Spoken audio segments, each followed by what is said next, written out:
It's up to you. I emailed John. We'll see when he comes back, but you do have quorum, so you can't continue. Back on the record for our planning advisory committee meeting. Thank you for that little break while we dealt with our technical issues. I think I was about to look for any comments by the applicant. And I don't, oh, okay. I'm not the applicant. Okay, well I'm sorry. I am the applicant for 62 Edward Street. Okay, well, we're hearing 57 Ernest right now, and then we'll go on to 62 Edward, if that's okay. Okay, we only deal with one at a time, if that's okay. Yeah, no, I understand that, but if you wanted to address the issue of the square footage or whatever. Yeah. I'm sort of lost what the issue was. Yeah, well, we're coming to it, I promise. We'll get to it, okay? So am I to understand no one, the applicant not here? He was here and Hold on. It's Roy. It's Roy. There ain't. Hey, Xander? Yes. yeah, it's Rory. Rory, you have the floor to PAC. So can you unmute yourself? I'm unmuted. Okay, PAC. Well, hello and welcome very much, Mr. Linton. I believe that the committee has some questions for you, and you also get an opportunity to offer any more information that we don't have or that you think we need. Sure. Any questions? Did I misunderstand? I just had a question, Rory, with regards to, I just know there's no stormwater management there. Just wondering what you had, like, we don't know what the elevation of the land's gonna be after you start the process here, get your grades up and whatever. Do you have any kind of a plan for stormwater management, or so it doesn't advert? There's a storm drain up the street a little bit away from Water Street, and I was wondering, the only option I see there available, and I don't know if this is even a valid option, is to have a lift station put in at my expense to make it to that storm drain. So as of now, I don't think we have grade. I talked to the neighbor, and he had mentioned something along the lines of proposing that the town may have done that when they paved the street, but they didn't end up doing that. So I would put in a lift station if you think that would be adequate at my expense.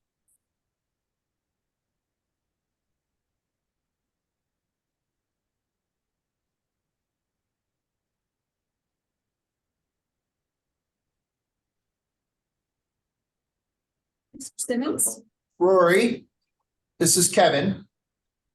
Have you done rendered scaled drawings that we could see of the finished product with size to the house and size to the lot, other than a graph piece of paper? Or are you going to do those? Or I'm going to do them. That would be required before the issuance of the permit. So I don't know if that could be a condition upon approval of this request, but if I could submit the render drawings before issuance, but right now I was just trying to get a feel for whether this was going to be possible or not.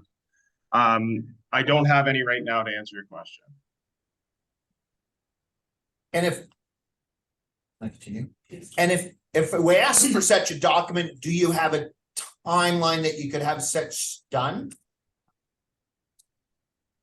Yeah, I could have a rendered set of drawings in, I would say safely a month, but I'd shoot for 2 weeks. But yeah, I mean, if that's required, I could have it in 2 weeks. Okay, thank you. Anyone else on the committee have questions for the applicant, or did you have anything that you would like to add, Mr. Linton? Yeah, I think that it's my understanding that I'm allowed to do a single story without question from the PAC. So the reason I proposed a 2-story was so that I could use, this has already been looked over with Xander, but I could use the bottom layer for a shed, not so much a garage, but a storage shed for the main property. And that would save myself, and I believe just the look of the property, from having not only the ADU taking up 600 square feet, but also a 300 square foot shed on top of that, so it would take up less footprint. I think it would lend itself to better landscape of the lot. So that's about all I have to add. Other than that, there's a concern from one other neighbor. I don't know if it was brought up at trees. I do know that if this is approved, there's some poplars along the line between 45 Ernest and 57. Those would be removed because I do see those as being hazardous, but until the sheds are gone, it would be easy access for an arborist to come in and fall them right there. So another point, I guess. But nothing else. Madam Chair, do you want to ask Mr. Tanner if he's got any questions? Yes, Mr. Tanner, did you have any questions for the applicant? So I take it with 600 square feet, Rory, you're looking at like 20 by 30 or 24 by 25 for the bottom footprint size. Yeah, 20 by 30 is what I'm shooting for. With the 20-foot elevation facing onto Ernest Street, or the 30-foot elevation? 20-foot elevation. Okay. The gable end of a 20 by 30. So Yeah. Okay, understood. All right, so sort of in keeping or sort of mimicking the house that's already on the lot. both the house on the lot and the neighboring house adjacent to it. Right, okay. Yep. Any thought to exterior finishes yet? I would say either clapboard, cedar clapboard. I think if it'll be cedar clapboard, I'm almost certain of it. Either that or LP Smart Side, which is an engineered product. Yeah, okay. Yeah. All right. Okay, no, that's good for me. Thank you very much. Thank you very much. Anyone else from the committee? All right, I will now turn it over to comments from the audience. Anyone from the polling area, within the polling area, you're welcome to come on up and identify yourself. Give a quick presentation. I'm limiting to about 5 minutes. We have some other business to attend to. I've got more than 5 minutes. Well, I understand that. Okay, anyway, thank you for providing me with the opportunity to speak this evening. The first thing I'd like to say is there's a bit of a bait and switch going on here. In that the polling letter and your agenda items speaks to a accessory dwelling unit. There was no mention ever of a garage, and now it's morphed into a storage shed. So obviously the public has been misinformed on this as part of the polling. But I've provided a detailed submission on some key areas of concern about the variance request and the planning process in St. Andrews in general. The planning report is heavily biased in favor of approving the variance and only presents information that supports the variance and ignores other relevant and more applicable information that does not support the variance. The only reference quoted in the planning report from the municipal plan is 2.125, which is a very general clause in section 2.1 on environment and climate change, indicating that council shall support the efficient and sustainable land use and development patterns and a mix of uses and densities that support pedestrian movement. This is a very broad and general clause, and that it has a term in there called where feasible and appropriate. And that limits the application of this clause. It's important to note that the proposed project is located in the town plat, which is recognized by Parks Canada as a National Historic District. And there are special provisions in the municipal plan to guide development in this historically sensitive area. The municipal plan provisions in section 2.2 on architectural heritage, especially section 2.2, which outlines municipal plan policies and proposals about development in the town plat historic district, are absent from the planning report. The municipal plan at para 221 states that council shall encourage conservation elements of the town's character. And a major character defining element in the National Historic designation for the town plat was the generous sized lots that have resulted in a community with a distinctive appearance and feel. Para 2.4.2 is even more specific in stating the council shall implement guidelines that address the protection of the historical mix of large and small lots in the town plat historic district.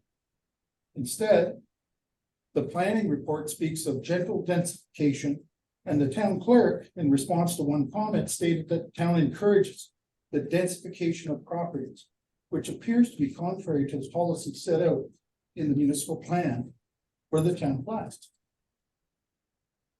The planning report also did not mention the municipal plan provisions in section 2.4 on general land use development, and more specifically, the subsection on compatibility of land uses and structures, which provides some specific policy and proposals on land use and development to ensure they are compatible with existing land use in the town.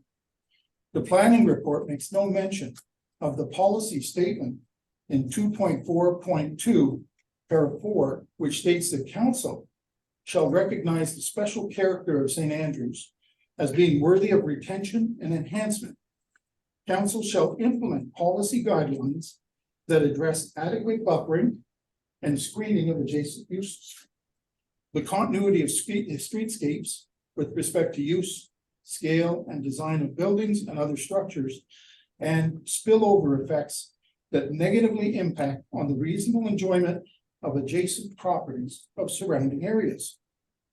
There was no effort in the planning report or by the town to contact or consult with adjacent property owners and determine their concerns prior to recommending approval of variance that will have a significant impact and effect on adjacent property owners. The only form of input for adjacent landowners is through the variance, the objection to the variance after the town has recommended approval of the variance. The objection process is inappropriate for addressing mediation measures to address adequate buffering, continuity of streetscapes, and spillover effects, and the level and quality of information that we have been given is both wrong and poor. And I think that to highlight that, try and comment on a sketch like this and give any sort of meaningful input. In addition, the objection process is confrontational, open only for a brief period of time, and heavily biased in favor of the applicant, since the town has already recommended the approval. And as you said, you've given me 5 minutes to try and talk about all this stuff. That doesn't work. If there is no variance, then adjacent property owners have no say whatsoever. Building permit is issued, stuff happens, and the adjacent property owners, too bad, you get no input whatsoever. Clearly, this lack of consultation with the adjacent property owners and the failure to ensure new land use is compatible with existing land use does not meet the policy of the municipal plan and was not mentioned at all in the planning report.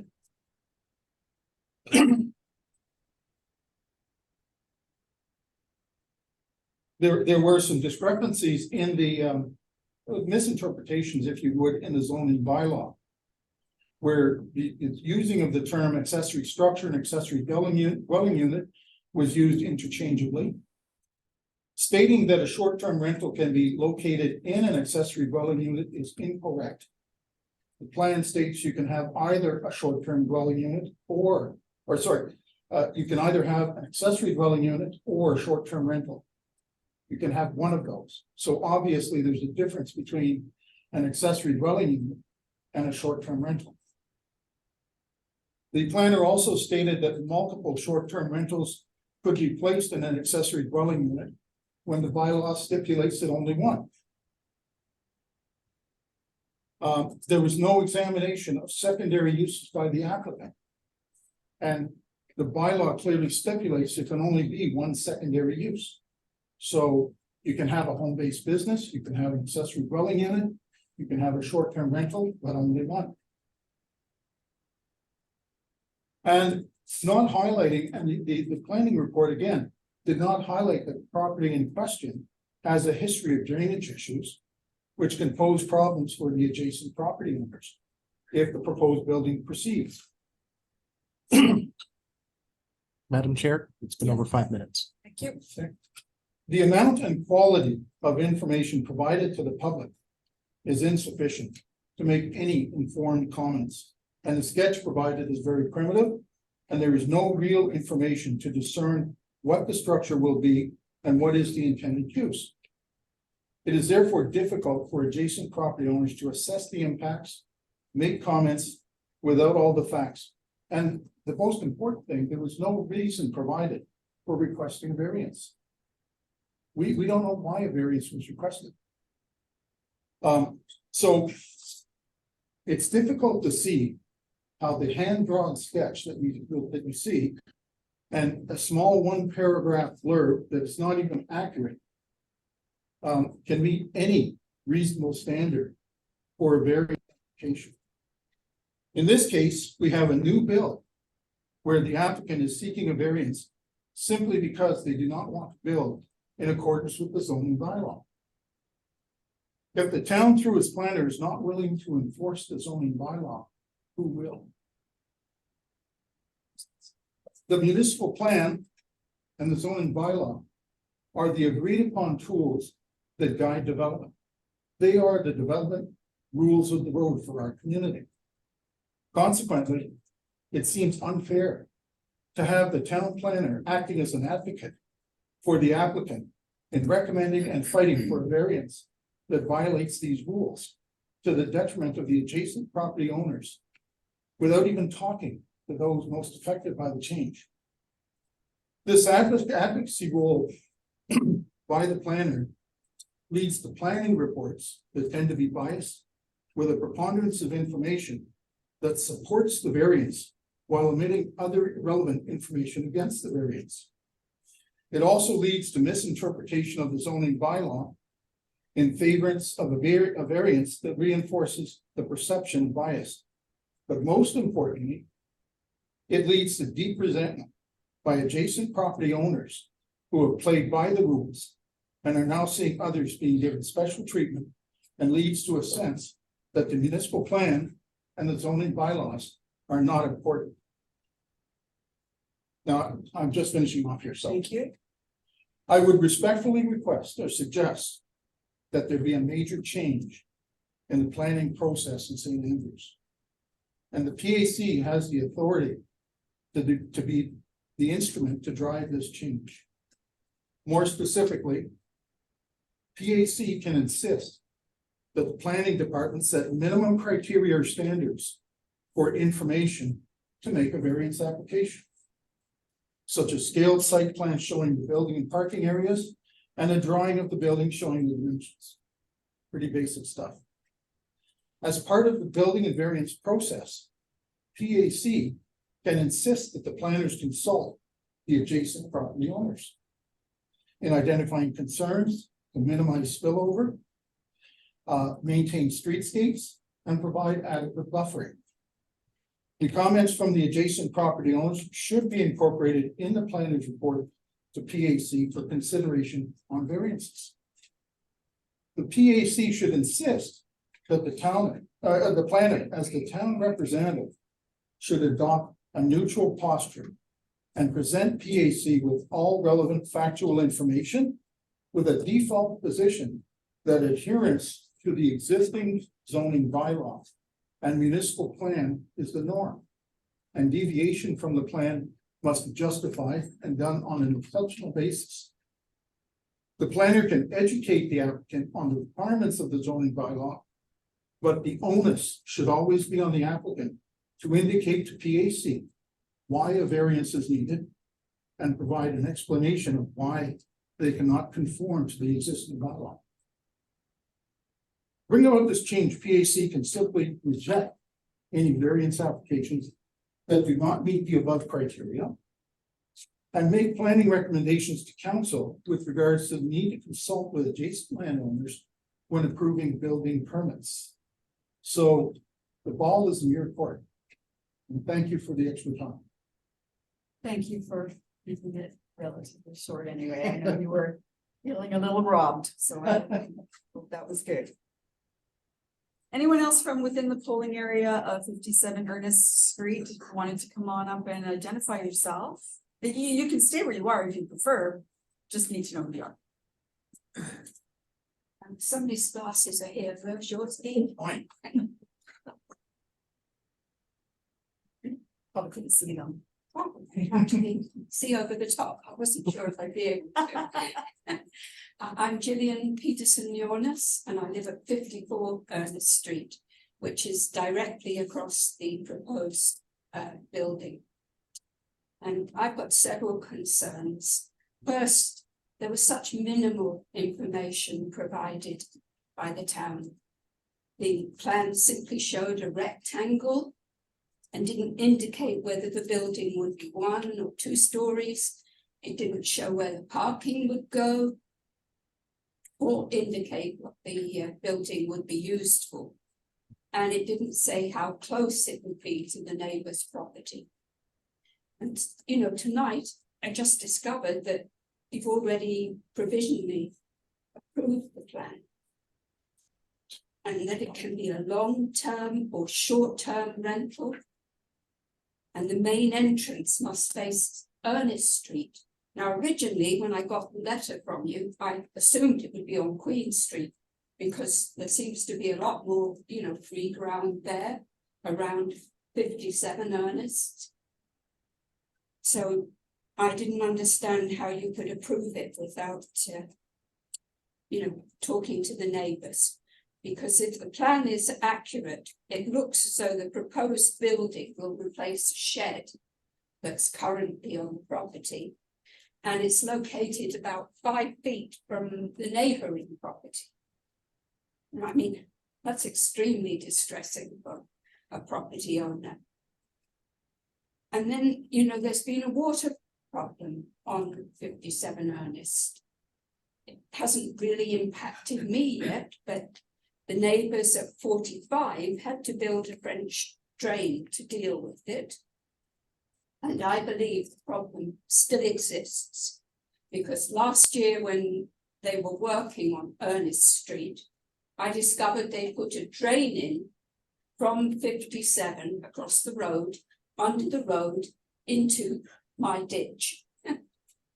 And, you know, I just worry whether that ditch is going to be able to cope with the extra water and the violent storms that we've had lately.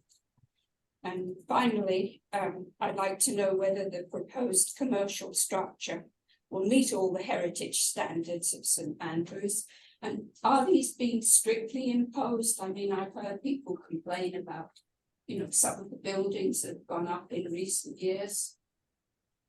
And how much additional traffic will there be on the street? Because if it's going to be used for storage, what will be in the storage? Is it going to be for a business or what? And let me see. Yep, the other thing is the trees that have to come down. There's 9 or 10 of them, I think. And that's also going to affect drainage on the property.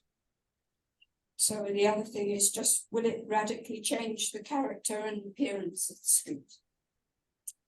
Thank you very much. Thank you for your time. I appreciate your input. Thank you. Anyone else from within the polling area, 57 Ernest? Oh, hi. Hi. Thanks for the opportunity. My name is Dan Rowe. I'm the property owner at 45 Ernest Street, adjacent to the subject property. I just wanted to reiterate what I had communicated through my letter to the committee. Basically, 3 concerns. Number 1 being stormwater. To reiterate what Julian had said, there is an ongoing problem there. I did install a French drain, which is quite effective at draining my property, but there's a ponding issue right at the street and on street property, as well as 45 and 57. Depending on the soil saturation, this pond can get quite large and will actually extend across full frontage of my my property, especially in the winter, and it will ice up and actually becomes quite a hazard for not only myself, but delivery personnel, but not Amazon. Well, it's quite an issue at the time. And without an engineered solution, there can be no resolution there, because it is definitely the lowest point on that street, and it is totally landlocked. There's no escape for it. There is a drain in proximity, but it's blocked by a structure, a sidewalk structure, which is about 10 to 12 inches of depth. So it's almost like a dam. So a pond is really well defined. Anyway, that's my first concern. Secondly, with the trees,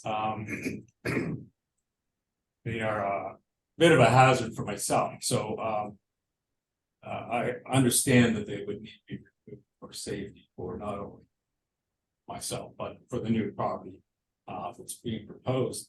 But in light of that, I also have a privacy concern. Like, this is a dwelling unit, a 2-story dwelling unit, going to be built 5 feet off my property line, with clear sight lines into my side yard and my backyard, which is, probably 60-70% of my property. It's definitely going to affect my enjoyment of my property. There's going to be an ongoing turnaround of strangers, tourists. Let's not community people, or not residents. It's just a revolving door, and we don't know who these people are. And basically, to have them have access to my privacy, I feel is a major invasion. If this were to go ahead, perhaps it could be located further from the property line, perhaps with provision to provide new trees to be planted in that gap, which maybe over time may not affect me right away, but over time they would provide a privacy screen. Anyway, that's my 3 issues. I won't take up any more of your time, but thanks for hearing me out. Much for your input. Appreciate that. Anyone more from inside? My name is Rory Taylor, and I live at 50 Ernest Street. And when we first moved here, like a lot of other people, and we moved here because it was a nice, quaint little town. And there's so many Airbnbs going up. I don't know what's going to happen. School's going to close or what. That's all these buildings being built. It's quite concerning. The planner said in the beginning, we started to talk about how this is a residential area, but a long or short-term Airbnb is business, it's not residential. And I'm very confused of what this building is going to be. Is it going to be an Airbnb? Is it going to be a long-term rental? Is it going to be used for things that existing buildings have been used for on that property in the past? We don't know. Is it going to be a shed, or is it going to be a garage? Is it going to be a garage for his business, even though it's in a residential area? We don't know what the uses are going to be. And once it's built, the uses will change. So those are most of my concerns. And along with the bylaws, we always thought bylaws were the law. We're only changed if necessary, if the variance, really need to be changed. But we haven't heard why it's being changed this time.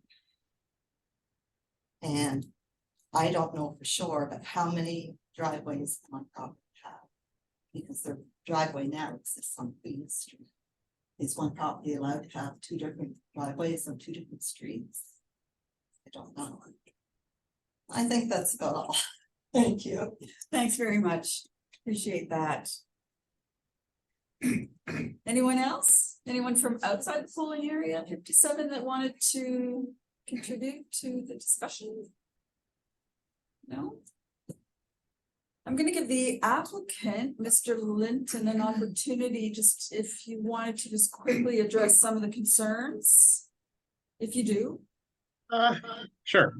Like I mentioned before, the trees, if you were to make that a condition, that's not an issue for me. I agree. They, for the most part, they need to come down. I think there's a few ash trees that could stay, but the poplars are all a hazard to both 45 and 57 Ernest Street.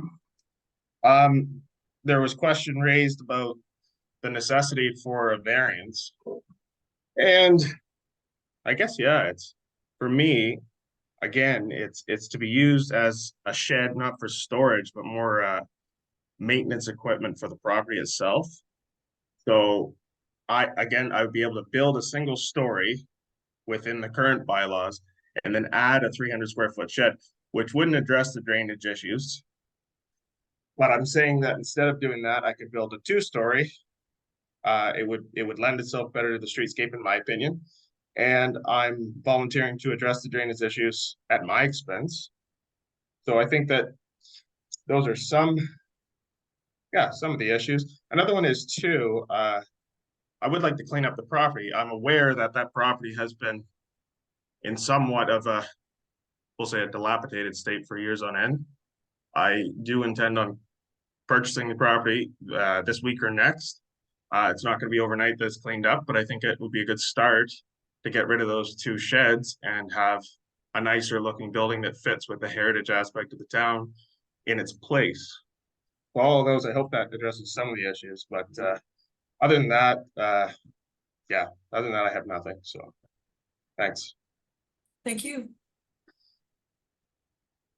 All right, so having heard from everyone, I believe, now comes back to committee. Yes, yes. Excuse me. Oh, hello. I just have one addition, that was one other point I wanted to, just briefly. If it does go ahead, is it possible to get a schedule of construction from the applicant? Just timing sometimes is an issue for what people have on the go, and this might. I don't think we can do anything about that, but. No, but it could be maybe stipulated in that. Can I also ask something? If the shed is to be used for storage, what kind of storage? Just regular property storage, or is it to do with the contracting business that Rory has? I believe he Which would indicated increase yard the equipment, mowers, things like that. He indicated yard equipment. Landscaping equipment, mowers, things for the property. So you need a big storage unit for that?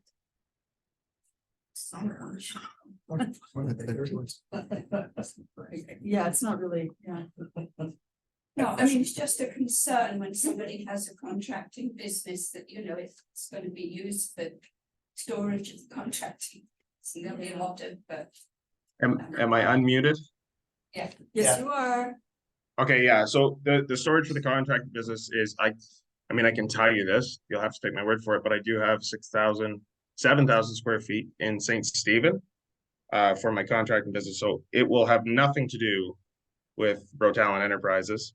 It will only have to do with a ride-on lawnmower, whippersnipper, jerry cans, gas cans, wheelbarrows, anything to do with maintaining the property at Ernest Street, nothing to do with the operation of my business. Okay. And I would be willing to sign anything that any condition you'd put in front of me to say that that was what the use was intended for. Rory, I have a couple other questions. This is Kevin again. Sorry, I just trying to get everything, like cover everything. Yep. So when you did the scale, when you did the drawing and dropped it on top of the current shed that's there, and we know that we're going to take down the shed and build a new building.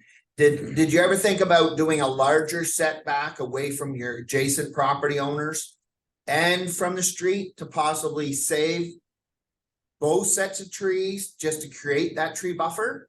And then continue to use where the white van is as a driveway to get into that area?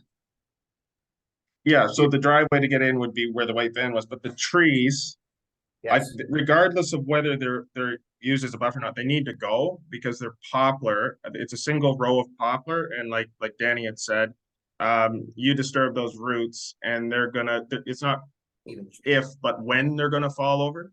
So regardless of what we do for a building, where we put it, those trees have to go. I just thought that it would be a good time while hauling the shed away to fall those trees while there's nothing in the way. and as well as the mature trees that are on the streetscape. You think that those roots would get damaged enough if you No, I didn't set- don't. No, I don't. So there's two poplars on the Ernest Street side. Yes, I think those have to go because again, poplars have a really weak root system. okay, But there's ash along there too, and I think those are in fine shape for the most part. Some of them need to be cleaned up, but I would like to save that as a tree buffer to answer your question, if that helps. okay. And there's nothing that you could save on 45 Ernest Street, which is the adjacent property owner. There's nothing in there. I There's just, one, sorry, go ahead. no, I was just wondering if the setback was a little bit stronger, like say 10 feet or whatever, that it might create enough buffer zone to save the root trees on that side. Yeah, there's one spruce tree. It's kind of in between that zone where you'd have the look at the privacy of the backyard. But what I would intend on doing for both, like I do intend on using it for short-term rental, at least in the immediate future. But for both the renters and the neighbors, I would make sure that there was privacy last. I know there's a fence in between us now, but I'd have to do something so the backside facing 45 or abutting 45 would have no windows, and we'll put the windows towards the property of 57. And then, of course, on the gable ends, I do have visions of, well, you need it for egress to have exit on both ends.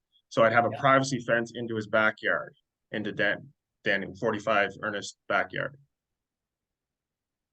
Okay. My other question. Yeah, I guess we've answered the location of the parking because you're gonna continue to use where in our pictures where the white van is parked, that would be the driveway per se. Yeah. Okay.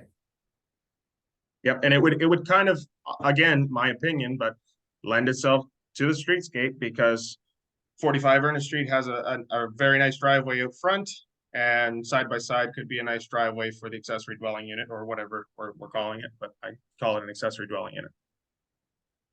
So perhaps you could do some gardening out front between the two driveways just to make it look even nicer. Drainage, I don't know. Again, that was my suggestion. I do agree with Danny that there needs to be some engineering on that, which again could be a condition.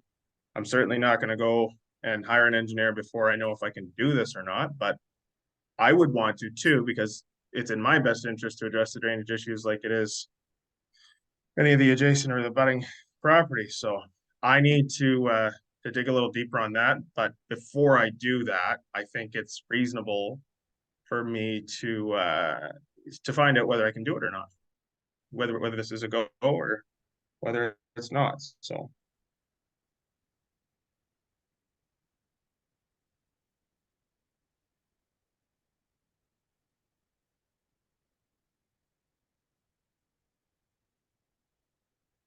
Yes. Rory, it's Nat. So just to clarify, you said that you felt that within 2 to 4 weeks, you would be able to have a detailed plan, a detailed rendering? I think so, yeah, yes. And just to speak to that, I feel the detail only has to be, as we know, we can't be commenting on appearance, design, but the massing of the proposal. I think a lot of this is the placement of this building. I'm looking at this image and it looks like the adjacent property has a garage to the back. Is that correct? Mm-hmm. And I know, Rory, you're saying that feel a 2-story building is going to address the streetscape. That's opinion. That's not a fact. So you really can't. I preface that with it. Yeah. Sorry? I preface that with saying it's my opinion. Yeah. Right. It so, doesn't mean anything. I mean, right. So let's not even talk. Let's not even say that though. I would encourage you to start looking different areas where you could actually maybe put the building such a, have this on the property. I don't. I think there's a lot of this, there is a lot of concern about this, and I think a lot of it is because we have a lack of information to really make a concrete decision on. So if you do go forward with making some sort of additional information to us, I think a lot of it has to do with the massing of the proposed building that you want to do.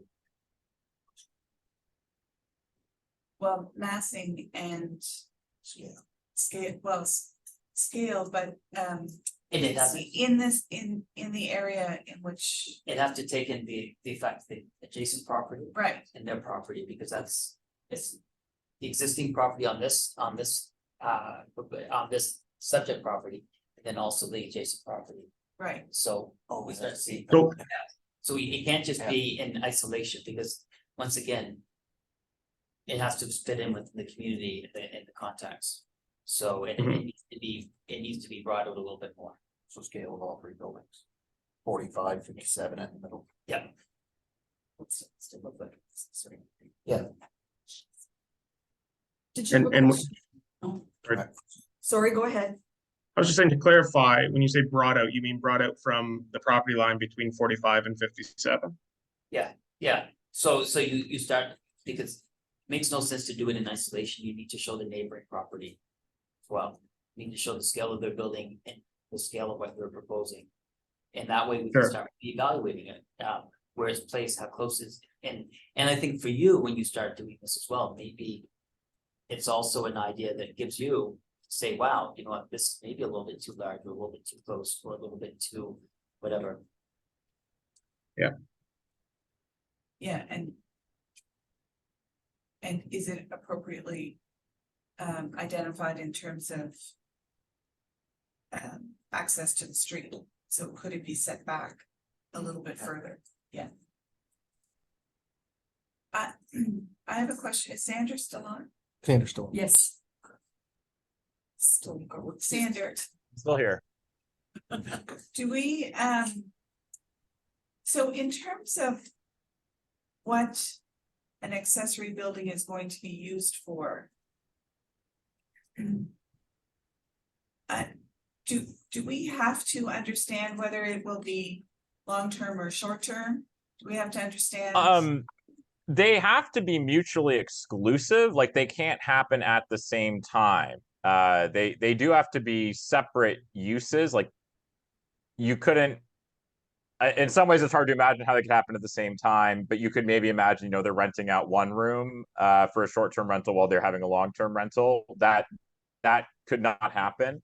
But a short-term rental is clearly unallowed. It's a secondary use in the zone. An accessory dwelling unit is clearly an allowed secondary use in the zone. As long as they're not happening at the same time, it's still only one secondary use. And then an accessory use is, it's something that is customary to the zone. And that can get a little bit complicated sometimes. But in the case of like a storage shed, that's a very common accessory building. Like that's probably the most common. A garage. So my interpretation is the use is really not a question here at all. It's really just about the size. And I think the points on the location and things like that, I think are reasonable points as well. But I think the use in my interpretation is not an issue at all. Okay, thanks. Xander, I have a question, like I always do. Storm sewer, is that in our perusal as a PAC, or is that left directly to you and the town? You can certainly require conditions on it. I mean, there are there are elevation requirements that go to town public works, and they need to make sure that there's a sewer and water hookup and that's available. Given that there is this concern over stormwater, and that the applicant is willing to address it, and it's definitely something that PAC can address, to answer your question, absolutely. Wonderful. Thank you. Take care of my question. Mr. Tanner, do you have any further questions?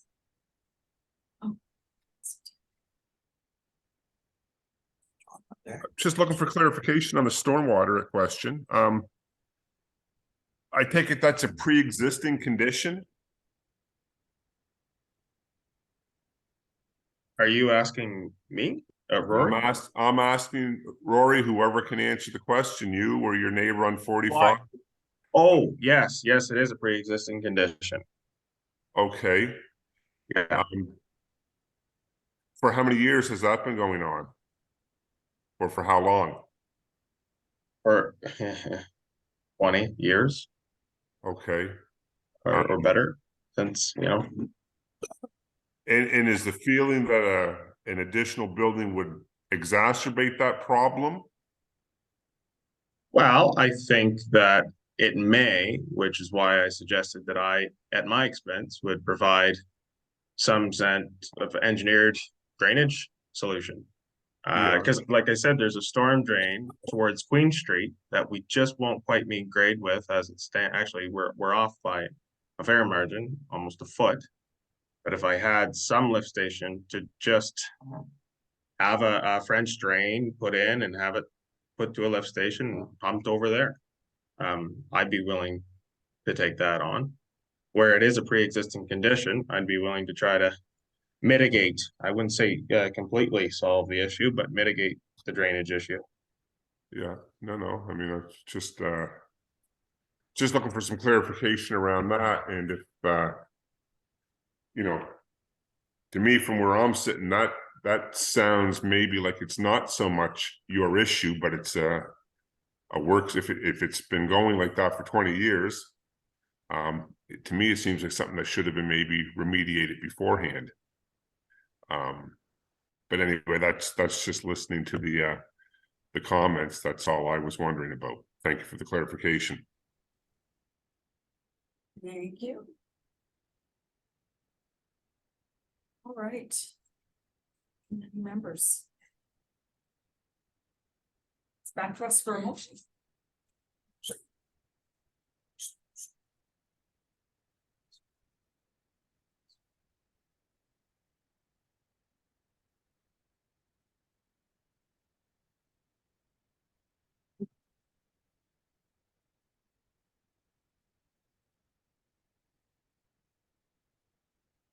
Councillor Harland, can you speak up, please? Oh. I'm concerned about my wording, but I move that we table this decision until we're able to see a detailed render. Yeah, please. Okay, I'd like to add a little bit to a motion. Annette. Let's get a seconder first and then we'll amend it. How does it sound? Second. It has been seconded. Fantastic. Then I'll discussion will lead to an amendment. Okay. Sorry, I didn't hear a single word that was just said on the motion. Could it be repeated, please? Okay. So John, I moved that we table this decision until we can see a detailed rendering. Okay, thank you. Okay, my addition to it was renting of the building lot was scaled to 45 to 57 Ernest, so we can see a streetscape view of the house beside it.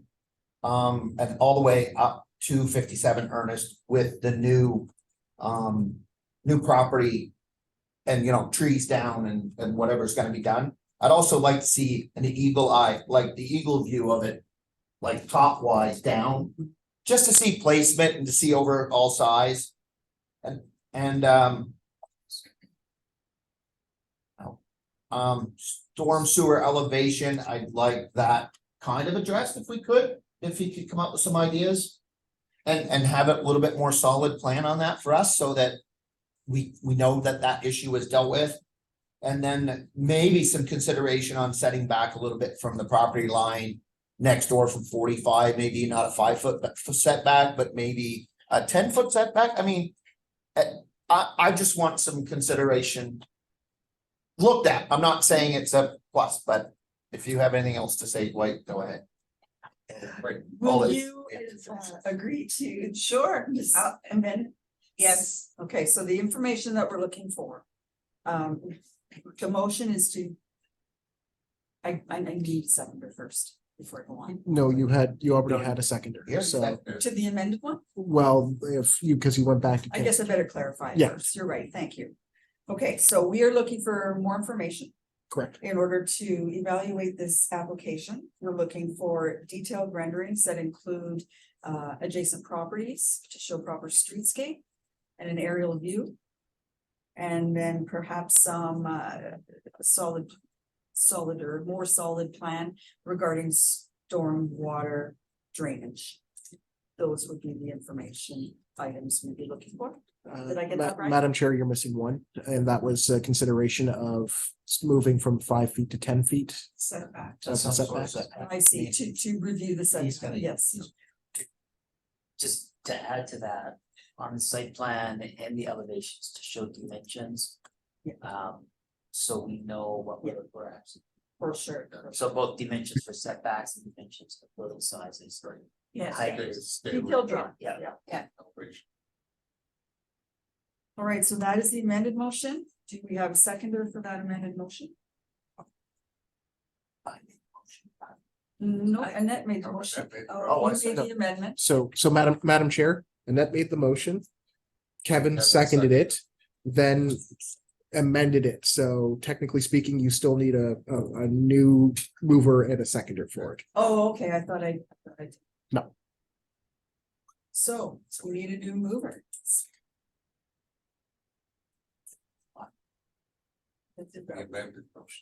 Yes, For the amended motion. correct. Do you have the wording for that? I have all the wording for it. So Okay, then if you would like me to read it, or, okay, so the amended motion is reads as that the PAC would like to move to table this decision until they see, number one, detailed renderings, number two, building lot scale from streetscape for 45 to 57 Ernest Street with the new properties and trees down site plan.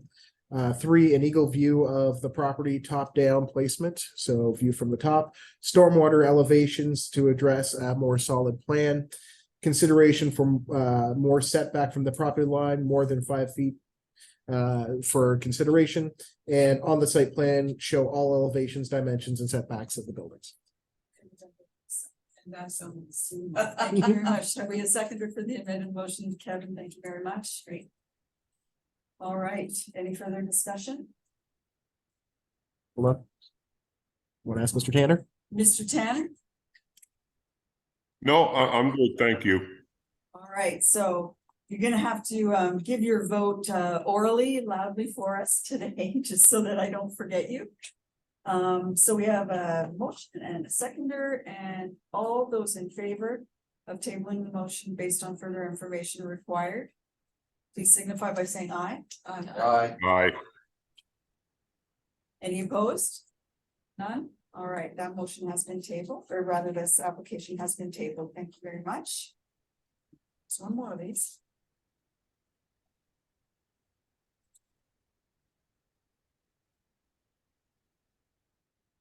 All right, so our next agenda item is PAC 230806. This is a variance application again for an accessory dwelling unit at PID 013-18443 or 62 Edward Street. And again, Mr. Gopin, if you wanted to take us through your planning report. Thank you, Madam Chair. I will do that. I will share my screen, and there will be some familiar things, but a few differences. So we are in a slightly different part of town. We're over on 62 Edward Street. Start the presentation. All right, so believe it or not, this is also a 0.3 acre lot. This one is L-shaped, so it is on the corner, but it's a slightly different configuration. It is also in the serviced residential zone, and it also has an existing 2.5-story building, but it only has one accessory building on it currently. And again, the accessory structures are limited to 904.2 square feet of gross floor area. And the request is for a 600 square foot accessory structure. This would be a single story, not a 2-story like the last one. But like the last one, that would bring the total gross floor area of accessory structures over the 904.2 square feet to 1,220 square feet, which is 9.4% of the total lot area. So that's the lot. What it looks like, you can see the kind of L shape. There it is again. Some pictures of the lot. So I tried with this picture, so you'll see in a second, but the structure will be kind of in that. Let's go back for a second. In the back portion, really the only space where there is no structure currently. And that's the best I could do to get a picture of that area, and you can sort of see where it is behind this house here. And that would be looking from I believe it's Queen Street, but not the Edward side. And there is the site plan. I believe it's the same builder, so similar site plan, the last one. You can see the distances. It does meet all the setbacks. And slightly different shape than the last one, has a little bit of a bump out. And we looked at the same municipal plan policies. Again, it's a good location to add one more unit in. And again, we're looking at the same thing around accessory dwelling units.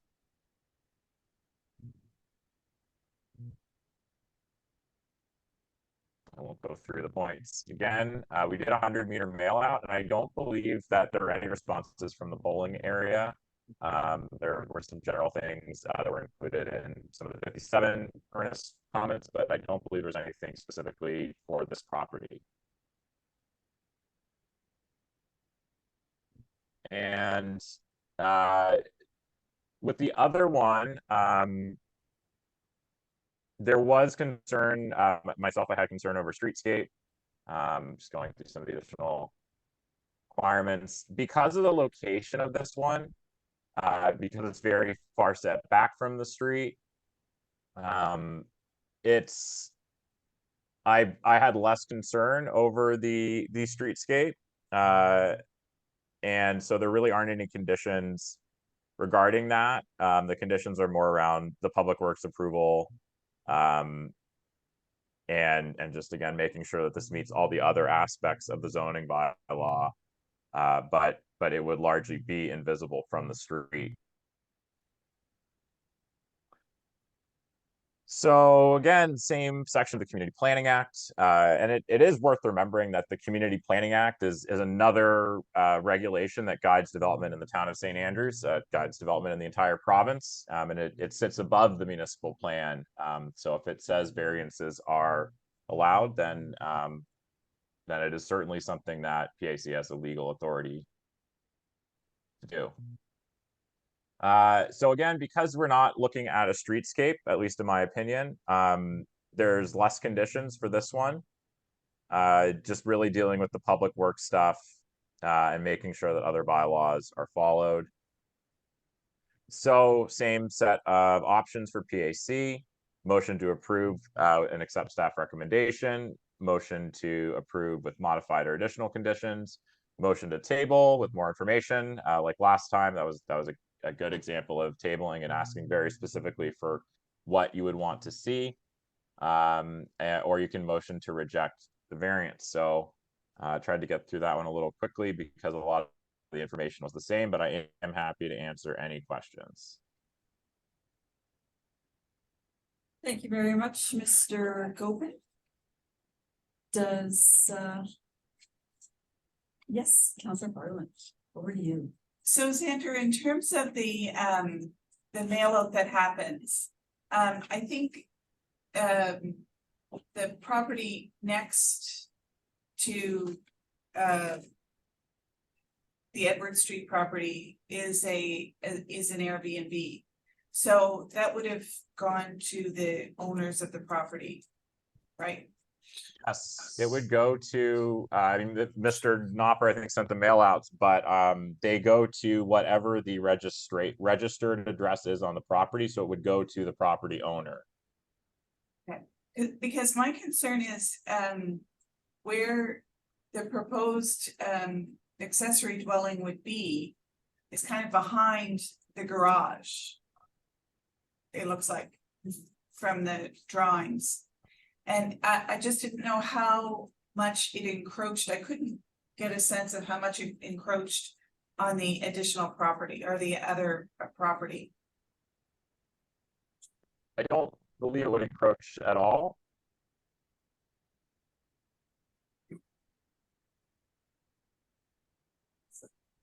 It shouldn't. I mean, it has to be on the property. It's an L-shaped property, so it has kind of a back portion that's part of the same property. But I do.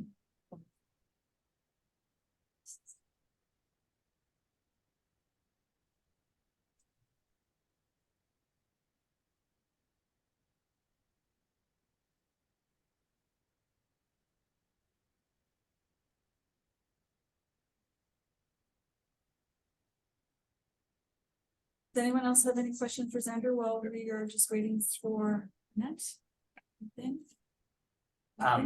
Okay. Sure, Xander, sorry, is there's no access to this, you're not showing any access to this property. There's no driveway, there's no, it's just through the existing property, correct?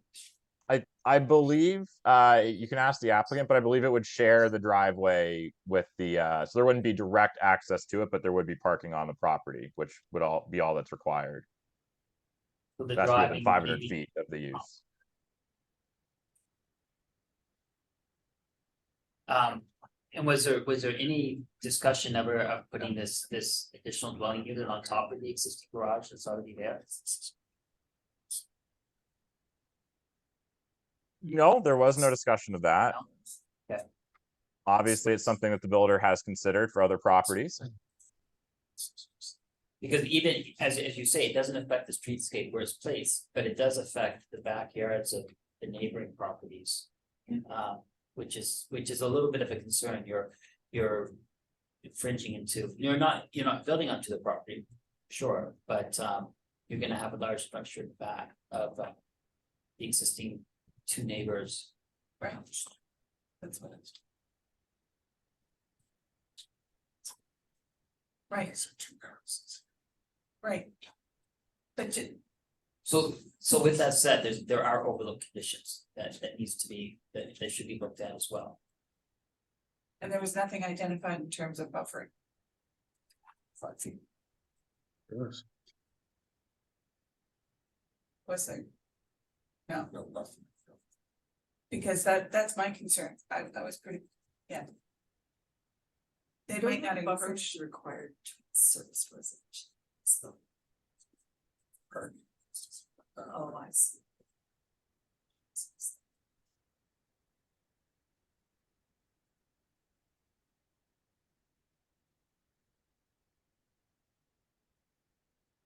Does anyone have any other questions for Mr. Gopin? Mr. Tanner, did you have any questions on 62 Edward Street for the planner? No, none right now, thank you. Thank you. All right, is the applicant present and would like to make a presentation or speak to the application? Thank you. Yes, I'm Ann McIntosh, I'm the owner of the property. I think Rory's still on, and his contractor was working for me. And actually, first I have a question for Xander Gopin, because I think there's a problem with the variance request. And Xander, I can't see you, but I assume you're there. Is the 1,220 square feet sort of total for the accessory dwelling units that you've proposed? Is that based on the assumption that 1,220 square feet is 10% of the lot size? So the 1,220 would be the gross floor area of both of the accessory structures. So you've got a 600 square foot garage and a 620 foot accessory dwelling unit. And the bylaw talks about the entire floor area of all accessory structures on the property. But is that based on the assumption that 10% of my lot area would be 1,220 square feet, and therefore that would be the maximum that I could go to? No, the maximum is whatever is smaller, either the 10% of the lot area or the 904.2 square feet. So your lot area is, I think it's around that. It was included in the application. It's either 9.1 or 9.4%. But you still have to meet the 904 or get a variance. So that's what is being discussed Okay, I here. agree.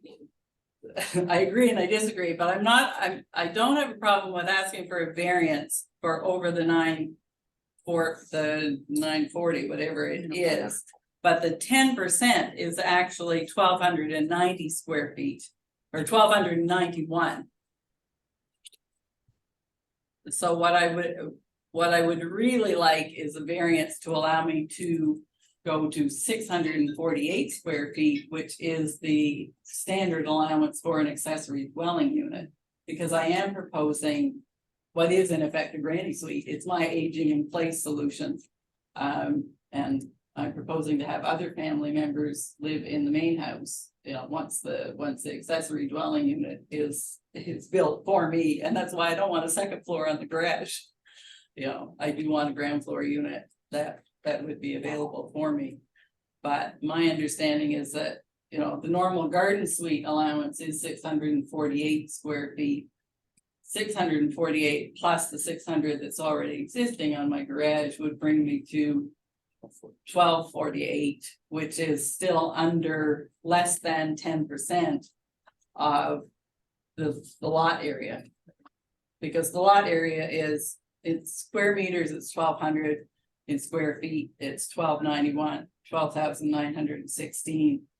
So that would give me the 1,291, which is. So once that's resolved, are you proposing then that this drawing is completely representative of? It would just make it allow the house to be slightly longer, you know, probably instead of being 32 feet, maybe 34 feet to get that extra. It just makes it a little less crunched in an accessory dwelling place. It just puts us in an awkward position that we're voting on. On what we see on the application. Yeah, well, that's why I'd like to know from Xander where that 1,220 came from, because I think it came from the site plan. That was what was submitted on the site plan for the total square footage of the building. So I was just going with what was submitted. Okay, but the site plan says 12,918 square feet. You ended right, up but if you add up the 120. square footage of what is shown for the both accessory structures, you get to 1,220. So that's what I did. This building he marked is 620 square feet. I know, and So that was that's- based on the understanding that, you know, they were limiting us to 1,220 total. Okay, can we withdraw this and put this back, or can make it a conditional that it come back? Because there are reasons that we would like to have some work done initially. I think we're gonna want probably some more information. Okay, and when's the next meeting of the? A month from now. Third week of next month. Okay, I would strongly suggest that, yeah, that we You- clarify some stuff. that you Yeah. make sure you get what you want in the Yeah, application. yeah, because That's the Works best with way. us. Yeah, yeah, and I don't know your name, or Mr. Ingles, I guess. But I agree with your earlier way back suggestion that council needs to clarify that provision of the bylaw, because that 904 or 10% is just creates confusion for everybody. Because, you know, where zoning bylaws are restrictive, if there are two different, you know, possibilities, right. then you should pick the one that's least restrictive for the property owner, I think. But yeah, but that's just the, you know, there's almost no way for anybody to know what it really means without going back. Yeah, at this point, I think it's an inconvenience for me and I know for my contractor, but I would rather get it clarified. Absolutely. Yeah. Okay. And so good. Wow. Yeah. Okay. Well, thank you. Thank you. Thanks, Anne. To be I'm still gonna call for any feedback, I guess, just to keep with the process unless, you know, Officer Dunn. yes, hi. I actually am inside, but I'm not here for this in particular, but I am inside the polling area twice because my office is and my house is. And generally speaking, I'm in support of this kind of accessory dwelling units and stuff. In the Community Planning Act, I mean, they are supportive of that sort of thing. It's not a pressure to do that just here. It is everywhere in the world right now. And I think to fight against that thing, I mean, it has to be controlled, of course, and looked at a case by case basis, but generally speaking, I'm supportive. Thanks, Mr. Gauley. Appreciate that. Twice. Any other presentations on this issue? Might not be? No. So. Back to the committee. Can we chatter first with Dan? Or do we get it just table it? Somebody, well, that's up to the committee. It's up to the motion, right? But if you want to ask her, well, she's asked to, but because it's on our agenda, I think we have to officially. You would have to table or reject, Table or what? reject. Oh. Because you have your options of Yes. accepting, Right. amending, rejecting, or tabling. bring back. But then how long does she have to wait? She's got That's if the Does it not documents take can, another year to come for? no, That's why I just don't wanna no, impact. no. So if you do reject it based on the comments that were brought here, and Xander, you can correct me if I'm wrong. But as long as the applicant comes back with a new version of the variance, it can be brought forward to PAC at the next meeting, as long as it meets the timeline of the next meeting. I just thought a rejection meant no further application for a period of time. As long as that It is would not- be the same application. You can't make the same application again, but if it's a different application with a different site plan and a different request, then that can come forward. Awesome, thank you. All right, so I'll visit the committee for a motion then. I make a motion to reject. Accept the rejection. We have a motion to reject. Do we have a seconder? Aye. John, Put John. All right, so all those in favor of rejecting this particular application, please signify by saying aye. Aye. Thank you very much. None opposed? All right. See you next month. Oh, yes, where they. I want to see everything. On, you know, Yeah. McIntosh starts to. And Yeah. just before you go, because it'll be questions that'll come up next month, because I wanted to address a couple things this month. I would like to see a better scale drawn Okay, yeah. of this, and is it a walkway or is it gonna be a driveway? Well, there's a driveway between the house and the garage there that's So it's a long ready- enough. it's a It's ready got drive. adequate, yeah. Plus the Yeah, driveway so for you- the garage. In this one, and I mean, I haven't driven by, but it looks like there's a pretty good sized tree down past the garage. Are you gonna be taking any trees down and knocking any trees? These are just simple questions before we make that. Yeah, no, right now, because trees were taken, the little house that's beside it, that's now the Airbnb. Yeah. 2 big trees were taken out there, so.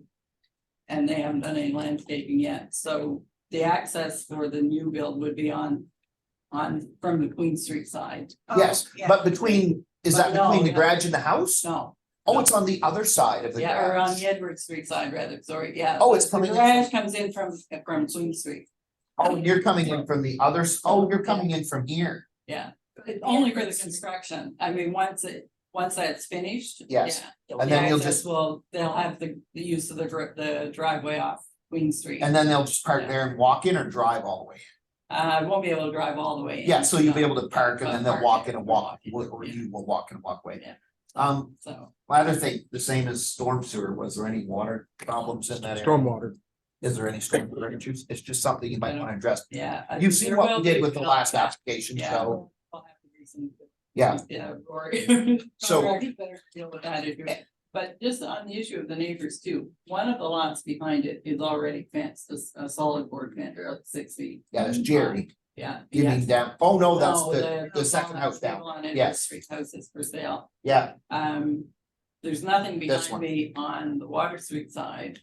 The neighbors on the other side, they're very much at the front of their lot. yeah, it's Jerry and They're Johnston. fencing, Yeah. Yeah. What's this house? Dwarong, That's the That's the. Oh, that's the Airbnb one already. Okay, yeah, and they're planning to fence, I know that. okay. Okay. Well, you've seen our questions that we had Yeah. for the other one Yeah. anyways. I would say, hey, that's as many as you can before we, that one, because we don't wanna hold you up. Yeah. But those are gonna be the same questions Yeah. we're gonna ask you Yeah. next month. Yeah. So. Go ahead. I would also, I would also. Have it somewhere stated in in your application, what you're gonna be using that Yes. for. Yeah, neat. Cause that, I mean, it's not to say we can be more supportive or less supportive, but we get to know what it's gonna be Yeah. for it. Yeah, yeah. And that gives us. a little Sometimes bit it more- affects the harmony. in the Yeah, neighborhood. Yeah. oh, yeah, Absolutely. yeah, no, like I'm not interested in short-term rental, been there, done that, I rented this fee for several years, so. Yeah. No, it's gonna be a private residence, I hope for me for several years, if not, I mean, again, it's a good location for a longer term rental. Anybody in town, somebody working here, students, whatever, but. Okay. Yeah.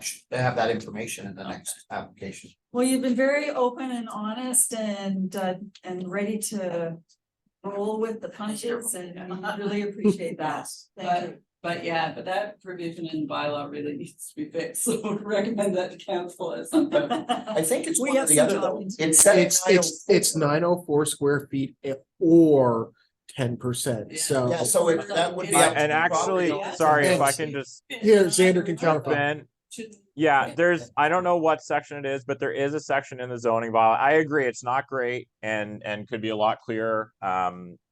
But there is a section that says if there are two different options, you actually have to choose the more restrictive one, which would be the 904. So that's why this has to be a variance. But the 10% is a good guideline, I think, for PAC, you know, about the intent of the bylaw, but could definitely be clearer. Don't disagree with that. Yeah, well, that's it, I mean, because having two lots, like neither one is clear, but for a small lot, you know, one might be better for a big lot, the Yeah. other one makes. Well, an anomaly, you have a big Yeah. property. Yeah. Because if you didn't have that piece going down. Yeah. 904 would have been. I have the equivalent of one of the original town flat lots, and they were all 80 by 160. Yeah. Yeah, right. Yeah. Yeah, so it's just, I have two, I have half of each of two lots. Right. Yeah, so, okay, thank you. Thanks. Thanks. Bye. All right, well, I just looked at the clock and I see that it's 8:45 and our rules do call for meetings to go until 9, so. I don't want to shortchange this application. I will go extra time if everyone else is amenable to that. Just to get through this last variance application, because the last two took a little bit of time. Sure. Okay, so if everyone's on board, we're looking at PAC 230810.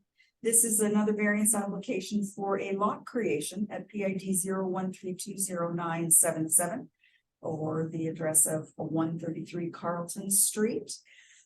Judy, thanks for hanging in there.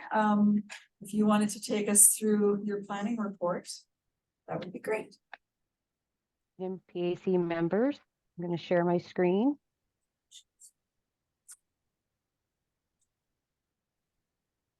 Oh.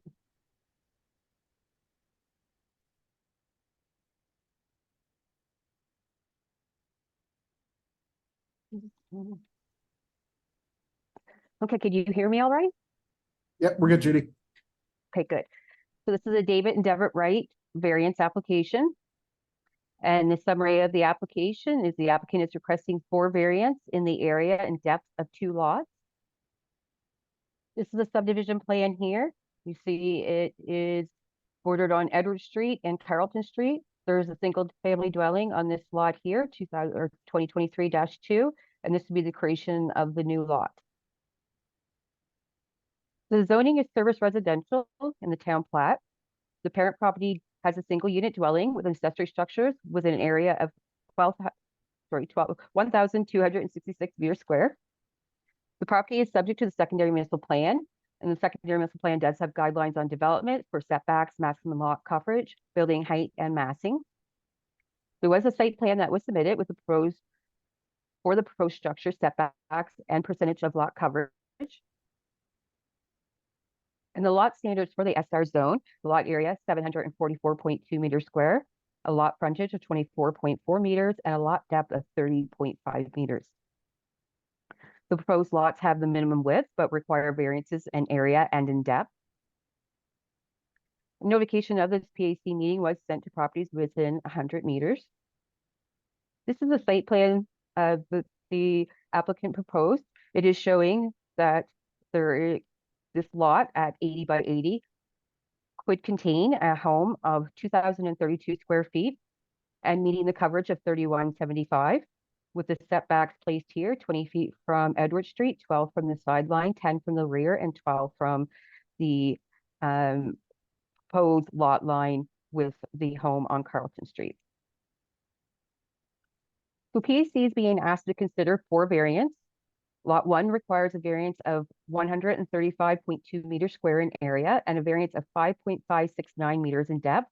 Lot 2 requires a variance of 87.2 meters square in area and a variance of 4.437 meters in depth.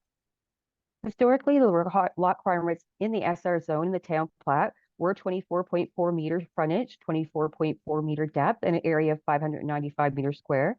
That was in the zoning bylaws from 1979 to 2011. So the undersized lot would still maintain the town character, as a lot of the lots were a minimum of the 80 by 80, the 24.4 by 24.4. The proposed dwelling footprint for lot 1 is identical to another main residential building on the block, compliant with section 3.411 of the secondary municipal plan. And the general intent of the bylaw is to regulate the minimum area of parcel of land to be developed to ensure setbacks and lot coverage standards are met to maintain the town's character. And the proposed creation of these undersized lots does meet the general intent of the bylaw, as the setbacks, lot coverage, and massing and scaling are met. Therefore, it is the opinion of staff that the proposed variances are reasonable and desirable for the development of the land and are within the general intent of the bylaw. This is a home here on Carleton Street. This would be the side yard looking in from Edward Street. You see there is a deck here on the property. That deck will be removed. And you can look into where the lot placement would be. You see there is 2 or 1 story, 2, I think that's joined together. Accessory building that does need to be removed. Accessory buildings are not a standalone use for a main use in the SR zone, so they would have to be removed. And you see this would be looking down Edward Street to the adjacent property. The staff recommends that the Planning Advisory Committee approve the requested variances to allow for the creation of a lot, as the variances are reasonable or desirable for the development of land. It's within the general intent of the bylaw, subject to the following terms and conditions. The development of the main use be limited to 188 meters square or less, according to the site plan, unless the zoning were to be changed by council in such a way that it would be allowed to be subject lot size by right. And the deck and accessory structures be demolished, and the removal of debris to an authorized disposal site prior to the stamping of the final plan. And that's my presentation. Thank you. Thank you very much. Over to the committee. Do we have any questions for the planner? Yeah. Judy, would it be possible to go back to your slideshow and show us the pictures of the lot again, please? Is that a hard thing to do? Madam Chair, is that all right? Yes, absolutely. It's certainly Okay, I'll share my screen again. So this would be the picture of the the new lot created. You see there is some trees here. So to get the dwelling within there, there will probably be some removal of trees. I can also go back to the subdivision plan if you'd like that as well. Yes. You see again, this is the back of the lot.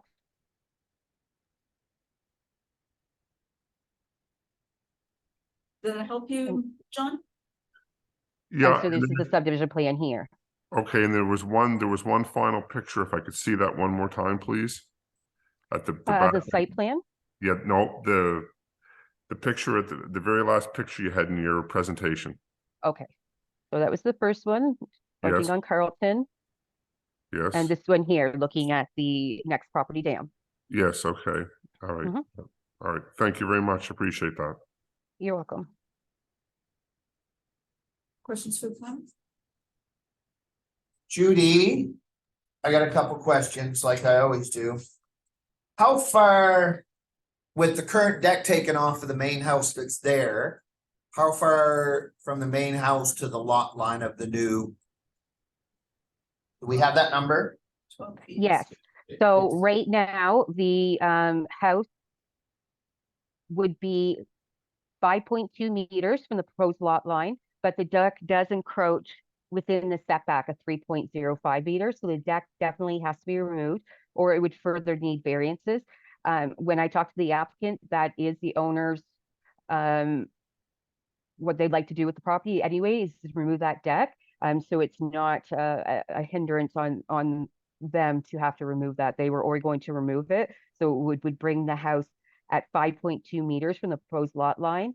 And that would be within the setbacks that are prescribed for a rear lot line. I got a second question. The rendition, the attachment B, Edward Street, is that the new proposed, what a possible building 2,032 square feet could fit on the lot? Yes, because the secondary missile plan says it has to be identical to a main building on that lot within 10% of the average. And so the 2,032 square feet is what the home is currently on the parent PID. And so it would mirror that same square footage. Okay, and regarding variances to build a 2,000, how many? Can I ask that question? How many can that be built without any variances coming back to us? Yes, it can be. It's in between all its setbacks. Okay, Building as well. okay, I want to get right straight to the, I want to get right straight to it. Yeah, the lot size is small, but I want to get right to the, are we gonna see 6 more variants, build a house on the line Oh, I see. after we propose the lot size? That's not size. Yeah, are we gonna, like, there was one on Adolphus, remember on the house in Water Street in Adolphus, and they were gonna put a small lot in the back. But one, the zoning, it got denied because the size of the lot versus the size of the house going on it didn't come close. That's all, that I don't wanna see 6 variances on another application, somebody's gotta buy a lot. Okay, Anyone else questions for the plan? Do we have the applicant here? Yeah. Did you have anything to add to the conversation or answer any questions we have? You're just ready for I don't that. think so. I mean, the bylaws used to allow for an 80 by 80, 6,400 square foot lot, and this proposed separate lot meets all the, you know, existing criteria for setbacks, lot coverage, et cetera. Yeah. And the existing house too will meet all the current. Well, it's just the actual lot size, which was changed for some reason. They're not allowed to be by a part. You know, that's the only variance. Thank you very much. I have a quick question, maybe it's for the planner, and this could be a really stupid question. Is there any way that this could have been developed where there's not any variances for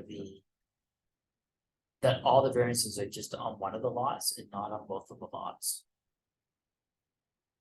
Because the parent property is only over 1,200 square meters, it wouldn't meet the area. So you'd have 744.2 meters square for each lot. Therefore, it would be closer to 1,500 square meters. The lot would have to be to, you know, there would always have to be a variance on the area because it doesn't meet the area. So whether and you can't do anything with, you have to have 24.4 meters. So it does meet the width. It's the depth it doesn't meet and the area it doesn't meet. So I don't believe there'd be anything you could do to the configuration. It would have to have a variance on area.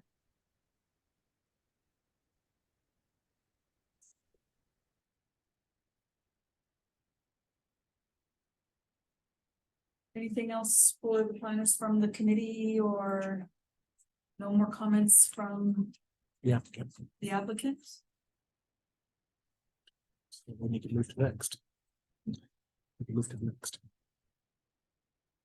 And nobody from inside the polling area, outside the polling area? I don't see anybody. Oh, I'm sorry. I'm very sorry. Hello. I'm the Wall's property, Okay. and we're from inside the polling area. Oh, okay. So it doesn't, did you have anything that you wanted to add from inside the polling area? Not to necessarily say Uh, but I'm Kirsty Clark, Thank you. 140 Park Street. So we're just down from that. Just two comments, not to necessarily deny the application or anything like that, but in the application, there was a proviso that the new building be similar in size to other main buildings on the block.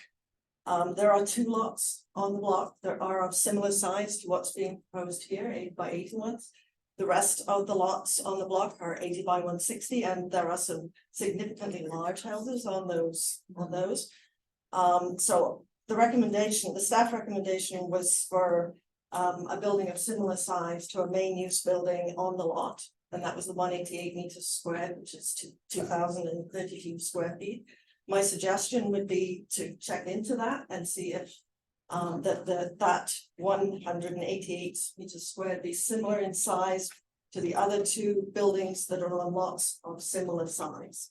Other than that, we're talking about 8 by 160 lots. I think it's probably fine, but just as a matter of course. And the only other thing is a concern that we had regarding drainage. When those three houses on Carleton Street were built, it caused a real drainage issue for the houses that were on the Park Street side. So we had to do a lot of digging and putting in of a French drain, and that's the thing when those houses were put in. The building of a house on that property on Edward Street is going to require cutting down a number of trees. And it would just be to ensure that the drainage was maintained so that it wasn't an issue again for those of us who are down on the Park Street side. But again, it's not to say to deny the request by any means, but just that those are concerns. Absolutely. Thanks for your input. Appreciate that. And I don't want to forget anyone, so one more last call. No? Okay. I apologize. All right, so back to the committee. If there's a motion. Would entertain it. So before we go to motion, what can we do in terms of, can we add condition to look at drainage? Yeah. Yeah, I need to make it number 2. That's what Well, then you're ready to make a motion. no, she was already on. No, I simply asked a question. Yes, exactly. Madam Chair, I recommend there is a motion on your agenda package. I would start there, and then if you want to amend from there. Want me to go? Yes, Okay. please. I'll go ahead. Okay. I'd like to make a motion that the Planning Advisory Committee for the Town of St. Andrews approves the following variances proposed lot. 1, variance of 135.2 meters squared. Variance 2, a variance of 5.569 meters squared on the remnant portion. Variance 3, a variance of 87.2 meters squared.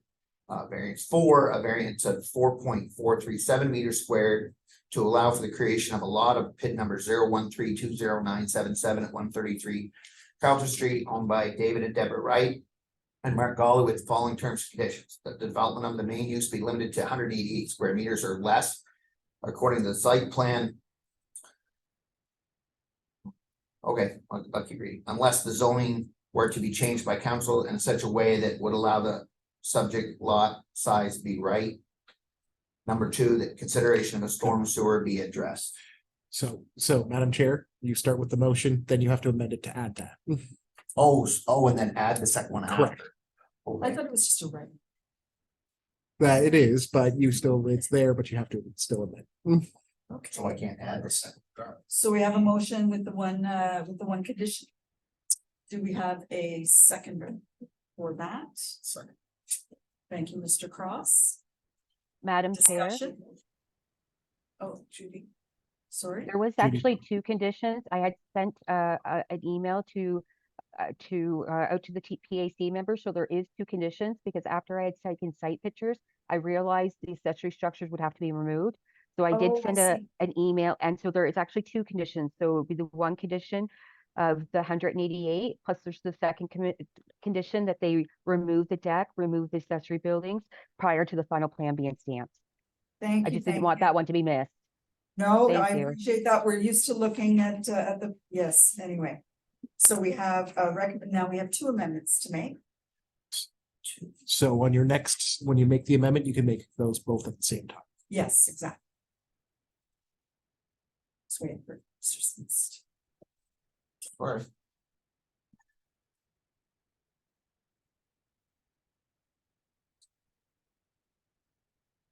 So we've talked about adding this what Ms. Hartford has determined as a condition that was just sort of added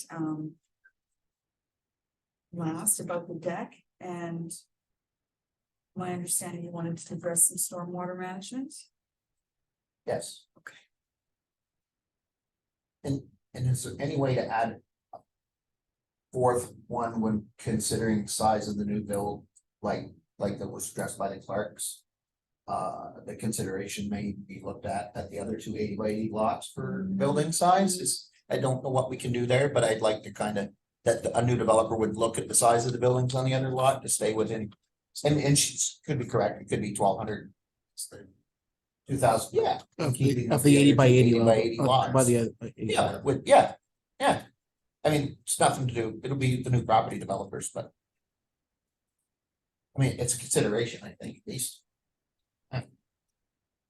So I think we need to clean that up a little bit. So we're talking, was she talking about the deck? Her second. Was to remove condition that. was just on And her- the And the accessory buildings. And, okay, so it'd be the accessory buildings and deck be removed. That's number two. Third would be consideration of a storm sewer be addressed. And four would be consideration placed when building a new building. That they do in fitting with the other two 80 by 80 blocks on the same block. Lots of similar size. Yeah, lots of similar size. I see something. Just Maybe not. give me just a second, okay, sorry. Do we have a seconder for the amended motion?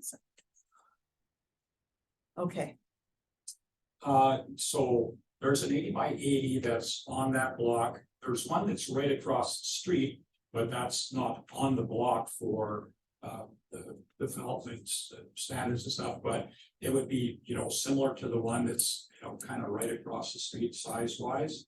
But this one that's on here is like well within what would normally go on an 8 by 8 foot block.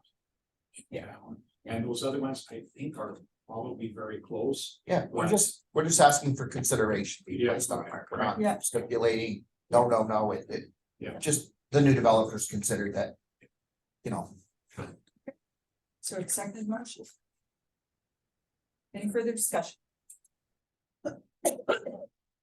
Mr. Tanner?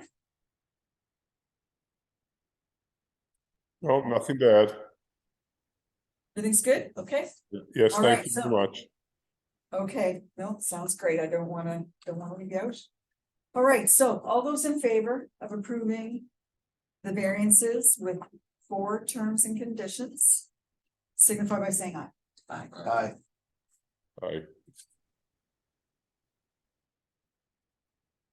Aye. Any opposed? None. All right, those variances are approved.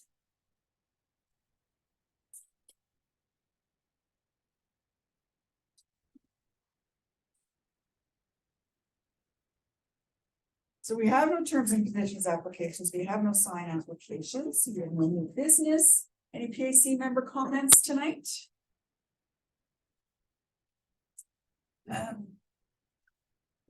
So my comment would be a question. So Mr. Grew, identified the number of procedural issues that he felt were procedural issues for both PAC and council. What happens to that? Like, where does that? Well, Thank you. from PAC's level, you can bring those forward to council for consideration and review. And that's basically what you can do at this point. So they can be reviewed by staff and the planners to see if procedures were not followed or if something was not properly brought up within the process, but you would have to bring it up to council as something to bring forward to that. So you have notes of all of his concerns, eh? And all the letters that he has submitted, correct? I mean. This is off the record, right? No. You're still on recorder. Yeah. So I guess a question I would have then is. The whole question of. What is a building going to be used for? So what I understood from Xander is it does need to be identified as one or the other, right? Short term or long term, But not at the same time. That it So can't, it it can be one or the other, Right. it's not, But Yeah. but beyond, change their mind like every 6 months, do I want long term? right, Bottom use has to be defined. Yeah. So it's a shed. right, but in any auxiliary. Accessory Auxiliary. dwelling unit. Accessory. So accessory there's accessory dwelling units and accessory buildings. Right. So in an accessory building, you're dealing with garages, sheds and everything. An accessory dwelling unit is where you deal with your garden suites, your small backyard apartments, your carriage houses, aspects like that. Right. As Mr. Gopin had noted that under a garage, it can have an accessory dwelling unit with it. So it can be above, like you've seen in other things in town here, there are garages with apartments above. Right. But clarification as to, short-term or long-term, that's really up to the proponent and the Yeah. owner. But if they were to, for instance, to do a short-term rental, they are abided by the tourism accommodation levy by. Right, so But then in 6 months, if they wanna flip it to a granny suite for their parents. That's what it becomes. then that's what it becomes. Yeah, Right. without any. So there are many property owners in town that do that for the students. So they'll rent the students for 9 or 10 months and then rent as short-term rentals for 2 months. So. That's helpful. Thanks. Thank you very much. No closed items. That being said, it is 9:07. Call this meeting over for adjourned. Thanks, John. I Thank you just very wanted, much. before you go though, Mr. Tanner, if I could, I understand, and some of you already know this as well, that we're gonna be getting, Maybe. about that? Not at this point because we haven't had clarification on Okay. Oh, so they haven't made a decision. it. We haven't heard it. So Disregard. disregard it at this Yeah, I point. guess everyone's dismissed. John, Whatever you've heard right now, you haven't heard. That's it. John's still on. John, do you understand what she was referring to? No, I was just gonna say, you can't float something like that out there and pull I it back. know, I feel terrible. I was trying to address the conversations that were happening earlier. Well, End it, and then we can talk.